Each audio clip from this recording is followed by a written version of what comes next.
चलिए बच्चों, MCQ question की कड़ी में अब हम लोग आ रहे हैं चैप्टर 5 पर।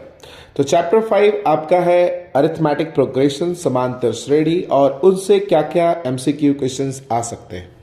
तो सबसे इंपॉर्टेंट क्वेश्चन है कि निम्न में कौन समांतर श्रेणी है। तो समांतर श्रेणी कब कौन होगा बच्चों? जिसके बीच का सभी का सारवंतर क्या हो जाएगा? समान हो जाएगा। तो देखिए, दो में कितना ऐड हुआ कि चार हुआ, दो ऐड हुआ, अब चार में चार ऐड हो रहा है, तो यानी यहाँ पे दो ऐड हो रहा है, यहाँ पे चार हो रहा है, तो ये एक एपी नहीं है। अब यहाँ पे देखिए, ये सबका स्क्वायर फॉर्म में है, तो ये इसमें ऐड नहीं हो रहा, मल्टीपल हो रहा है, तो ये भी आपका समांतर श्रेणी के फॉर्म में नहीं है। चलिए, इस नंबर क्वेश्चन में देखिए, तो सबका डिनोमिनेटर क्या है? सेम है, और इसमें दो माइनस हो रहा है, फिर इसमें भी दो माइनस हो रहा है, फिर इसमें भी दो माइनस हो रहा है ना? तो ये आपका एक हो जाएगा समांतर श्रेणी, क्योंकि सभी का सार अंतर क्या है? समान है। तो कोई भी श्रृंखला संख्याओं की सूची समांतर श्रेणी में तभी होगी जब उनका सार अंतर क्या हो जाएगा? समान हो जाएगा। तो सभी सार्व अंतर का मतलब सार्व मतलब सभी ओर, उनके हर दो पदों के बीच का जो अंतर है वो हमेशा सदैव क्या होगा? समान होगा। तो वो कहलाएगा समांतर श्रेणी, यानी एपी, अरिथमेटिक प्रोग्रेशन। अगला क्वेश्चन भी फिर वही है कि निम्नांकित में कौन एपी है। तो देखिए, सेम क्वेश्चन यहाँ पे सेम दिख रहा है कि इसमें यहाँ दो ऐड हो रहा है, यहाँ पे चार ऐड हो रहा है, यहाँ पे फिर आठ ऐड हो रहा है, तो सार्वंतर समान नहीं है, तो ये एपी नहीं है। इसमें यहाँ ध्यान दो, तो इसमें टू ऐड हो रहा है, फिर यहाँ पे भी टू ऐड हो रहा है, फिर यहाँ पे भी टू ऐड हो रहा है, तो सबका अंतर बिल्कुल एक समान है।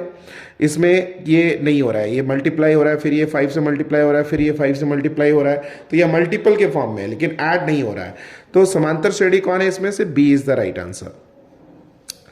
अब ऐसे क्वेश्चंस में आपको कुछ क्वेश्चंस ऐसे मिलेंगे जिसमें एपी दिया हुआ रहेगा, कि वो बताया जाएगा कि वो एपी में है, और उसके प्रथम पद और सार्वंतर यानी डी आपको क्या करने होंगे? ज्ञात करने होंगे। तो इसमें जो भी पहला पद दिखेगा वही आपका हो जाएगा प्रथम पद, यानी इसका प्रथम पद यानी ए कितना हो जाएगा? 3, और डी निकालने के लिए क्या करना होगा? दूसरे पद में से पहले पद को माइनस करना होगा। तो दूसरा पद कितना है? 1 में से पहला पद माइनस कर दीजिए, तो 1 में से 3 जाएगा तो आ जाएगा -2, यानी आपका आंसर क्या हो जाएगा? 3 और -2। तो 3 और -2, B is the right answer. तो 39 का बी आपका क्या हो जाएगा? राइट आंसर हो जाएगा। अगला क्वेश्चन है कि देखिए, ये फॉर्मूला बेस्ड क्वेश्चन है और ये आपके बेसिक का क्वेश्चन है और इससे आना ही आना है। प्रथम पद ए और सार्वंतर डी वाला एक एपी का एनवा पद क्या हो जाएगा? तो वो क्या हो जाएगा बच्चों? A N is equal to A plus N minus one into d. अब ये आंसर किससे मैच कर रहा है देख लीजिए। तो ये नहीं मैच कर रहा है, ये भी नहीं मैच कर रहा है, ये भी नहीं मैच कर रहा है, तो ये हो रहा है a N is equal to A plus N minus one into D. तो d is the right answer. उम्मीद कर रहे हैं बच्चों कि ये सब आप लोगों को कोई समस्या अब नहीं देने वाला है। अगला क्वेश्चन है कि 2 5/2 3 7/2 का अगला पद क्या होगा, यानी ये 1 2 3 4 5th टर्म इसका क्या होगा। तो पहले इसका सार्वंतर निकालिए। तो सार्वंतर क्या हो जाएगा? 5/2 में से 2 को आप माइनस करना होगा, तो 2 2 ज़ा, तो क्या आ जाएगा? 2 2 ज़ा 4, तो -4 बाई क्या आ जाएगा? 2, यानी 1/2 इनका सार्वंतर है। यानी अगला फोर्थ टर्म क्या है? 7/2। तो 7/2 में आप 1/2 क्या कीजिए? ऐड कर दीजिए। तो डिनोमिनेटर सेम है तो आप डायरेक्टली ऐड करो, तो 2 बाई क्या आ जाएगा? 2, तो ये आ जाएगा 4, है ना?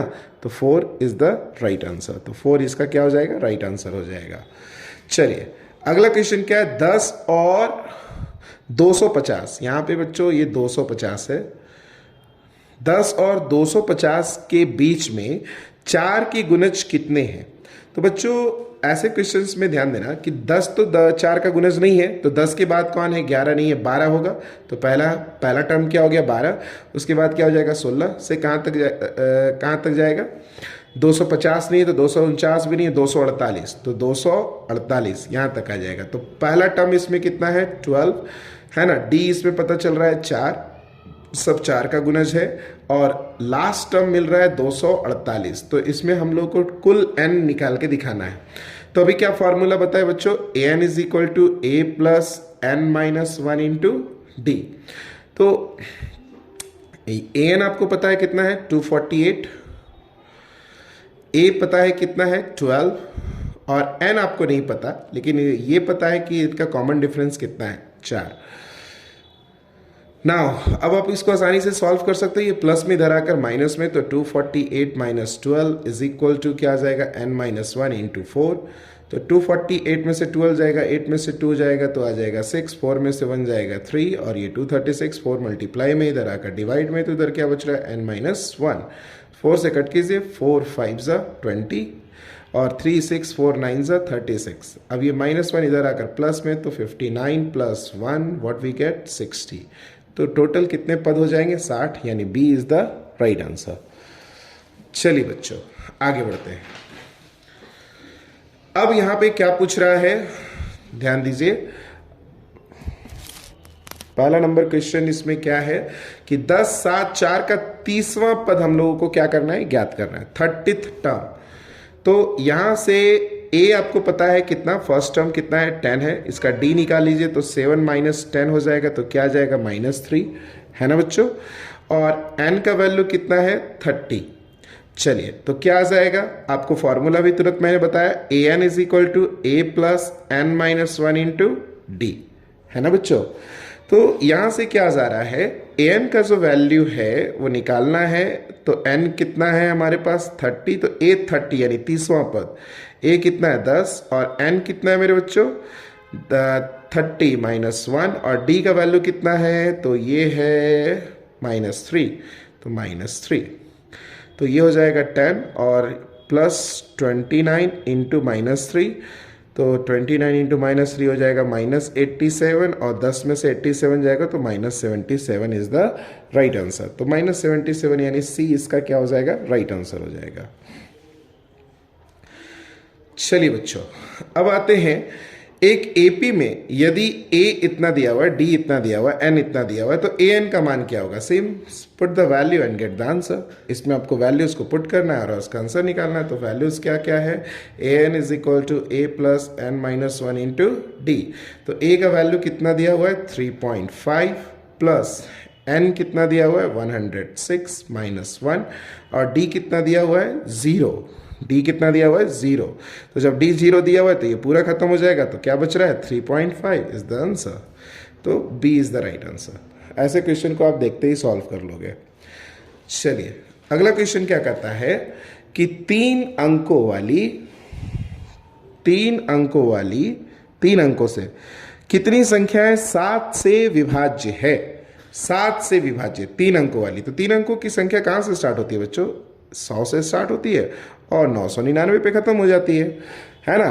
तो 100 तो 7 से विभाज्य नहीं है, लेकिन 105 जरूर है। तो पहली 3 अंकों की संख्या जो 7 से विभाज्य वो 105 है, यानी आपका पहला टर्म ये हो गया। अगला क्या हो जाएगा, 112, इसी तरह से जाएगा।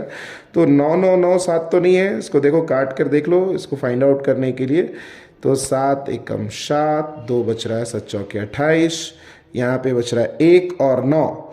तो 9 नहीं होना चाहिए, यहाँ पे अगर 4 होगा तो 7 दूनी 14, यानी कितना घट जा रहा है, 5 घट जा रहा है, तो यानी 994। ये आपका 7 से डिविजिबल है। तो a का वैल्यू आ गया 105, d आपको पता है 7, और n कितना आ गया, लास्ट टर्म n 4, और आपको n क्या करना है, ज्ञात करना है। सेम मेथड जैसे हम लोग फाइंड आउट करते जा रहे हैं, है ना। तो चलिए फॉर्मूला क्या आपको बताया अभी, a is equal to A N is equal to A plus N minus 1 into D. तो ए एन कितना है बच्चों मेरे, 994, और a कितना है 105, और 7 में n तो निकालना है, सॉरी, n माइनस 1, और d कितना दिया हुआ है 7। ठीक है मेरे बच्चों। चलिए ये प्लस में है यहाँ पे, और इधर आकर क्या हो जाएगा माइनस में। तो 994 माइनस 105 इक्वल टू क्या आ जाएगा, n माइनस 1 इंटू 7। तो 14 में से 5 जाएगा तो आपका आ जाएगा 9, और 8 में से 0 जाएगा तो 8, और ये आ जाएगा 9। ये मल्टीप्लाई में इधर आकर डिवाइड में, तो 7 1 जा 7, 2 बच रहा है, 7 4 जा, अरे ये तो कट नहीं रहा है, कुछ तो गड़बड़ किया हम लोगों ने, कुछ तो गड़बड़ किया है, चेक कर लेना होगा।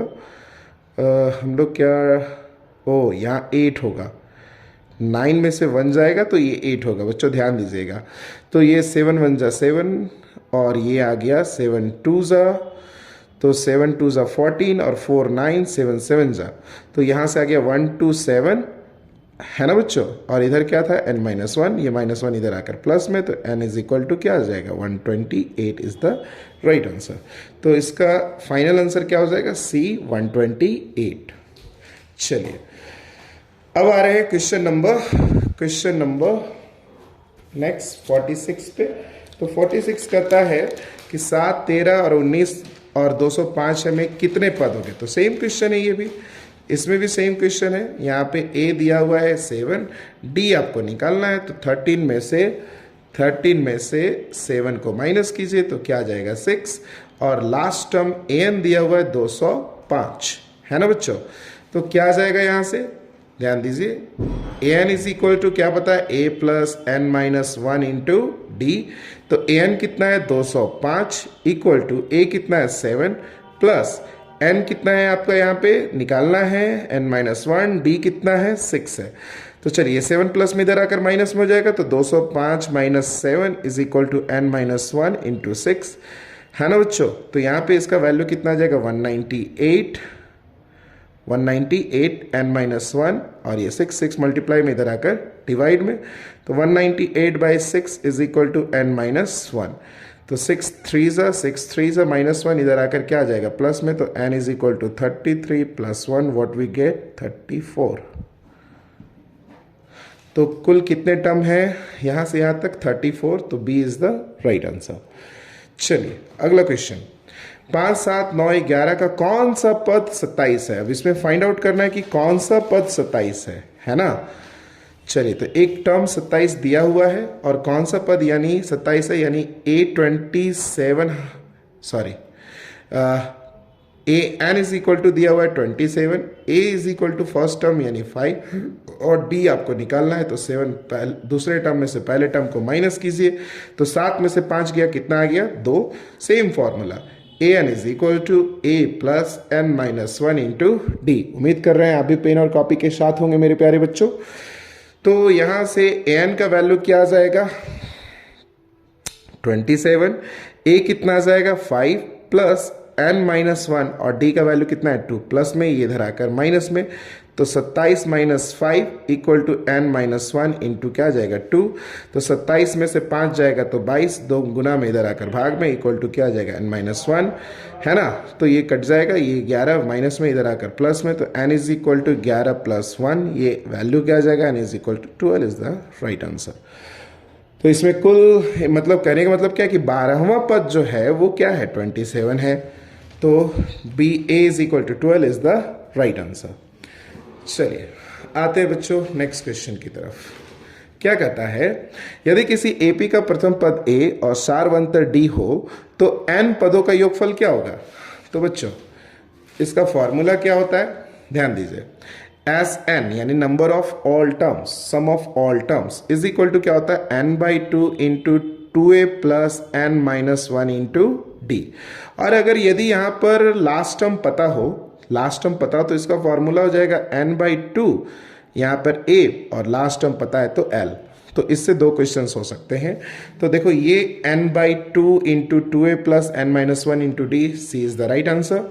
यदि किसी AP का प्रथम पद A और अंतिम पद L हो तो n पदों का योग क्या होगा। तो अभी तुरंत आपको बताया n/2 into A plus L, तो n/2 into A plus L, A is the right answer. 50 number question, 2a 8 हो तो A का क्या करना है, मान ज्ञात करना है, A का मान ज्ञात करना है। ये थोड़ा सा क्रिटिकल क्वेश्चन है, इसको अच्छे से समझिएगा सही मेरे बच्चों, ध्यान दीजिए। तो यहां पर प्रथम पद दिया हुआ है, कौन सा पद मिसिंग है, फर्स्ट टर्म दिया हुआ है 2 और A3 दिया हुआ है 8। तो A3 के लिए हम लोग क्या लिख सकते हैं, A plus n/3-1 into D is equal to क्या लिख सकते हैं 8 लिख सकते हैं मेरे बच्चों। तो यहाँ से इक्वेशन क्या आ गया, A plus 2D is equal to 8, और यहाँ से पहला टर्म आपको पता है 2, तो यहाँ पे आप इसका वैल्यू पुट करो, 2 plus 2D is equal to क्या आ जाएगा 8, ये प्लस में उधर जाकर माइनस में, तो 2D is equal to 8 minus क्या आ जाएगा 2 है ना। तो 2D इज इक्वल टू क्या आ जाएगा 6, तो 2 से ये कैंसिल करो तो डी का वैल्यू क्या जा रहा है 3, यानी हमें कौन सा पद निकालना था, दूसरा पद। तो a2 इज इक्वल टू क्या हो जाएगा a प्लस डी, है ना। पहले पद में हम कॉमन डिफरेंस को जोड़ देंगे तो दूसरा पद मिल जाएगा। तो पहला पद क्या था 2 प्लस 3 करेंगे तो कितना आ जाएगा, सॉरी 5 इज योर आंसर। तो 5 इज योर आंसर। तो इसमें से ये पॉसिबल एमसीक्यू क्वेश्चन से बच्चों, अगर आप इसको अच्छे तरह से देखते हो, मेरे साथ एक बार प्रैक्टिस करते हो, तो इससे हटकर और कोई भी क्वेश्चंस नहीं आने वाले। सो आप मेरे साथ बने रहिए। अभी सारे चैप्टर्स के एमसीक्यू क्वेश्चंस मैं बैक टू बैक देने वाला हूं। Thank you so much.